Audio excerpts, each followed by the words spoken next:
Here's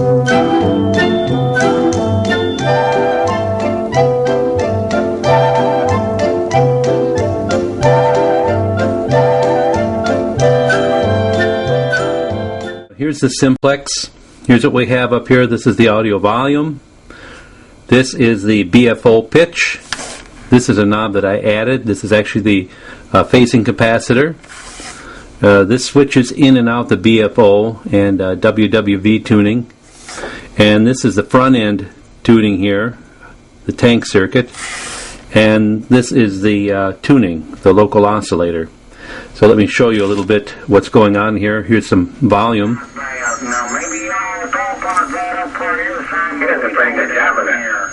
And doubling a little bit there. BFO. She had it on you see here. And they're all fixed up. Professional commander says it's worth $9,000 to $11,000 Here's the tuning.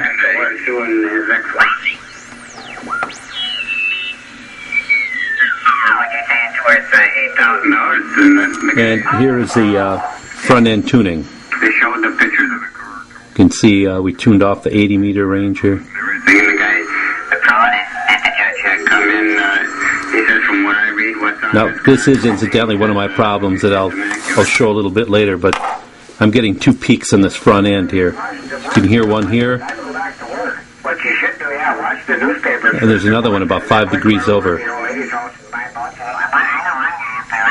Now notice, when you tune the front end, it pulls the local oscillator off frequency a little bit, which is normal for this design. This is muting, and the idea here is you can flip that down and then transmit and hear yourself in the receiver without overloading the front end, which I've yet to try. Okay, what I'm going to show here is this two peaks in the front end. Yes, I did. Here's one that we're on. Lesbian, right? Certainly looked like it. Then she brings her sister in there, too. There's another peak about there. They're about 5 degrees apart. A day in the fifth of wild turkey, I'll give you that. So there you go, 2 peaks. This is the regeneration control. You can hear it popping into regeneration there. We don't want that much. Okay, what I got here is an 80 meter station, and I just want to demonstrate the difference the phasing makes on this sideband transmission. I'm going to put it up next spring, I think, and get rid of that Rome 25 out back. It's been good tower over the years, but I'm just... Seemed to filter out some noise there. Okay, I just wanted to show how the tuning is for this IF strip. Well, you know, one of them deals we got I think on it's the about day sharpest before. right there. I said, well, I'm not going to be up there very long today. I'm just going to put one on, and, well, anyway, make a long story short, This other one isn't as sharp. It was one of them, well, I tied it myself. It's my own fault. I don't blame it on anybody. But the knot come untied, and I didn't know it. Now here's my BFO capacitor. It's actually pretty sensitive here. It goes around the tower. It's a nylon strap with a leather...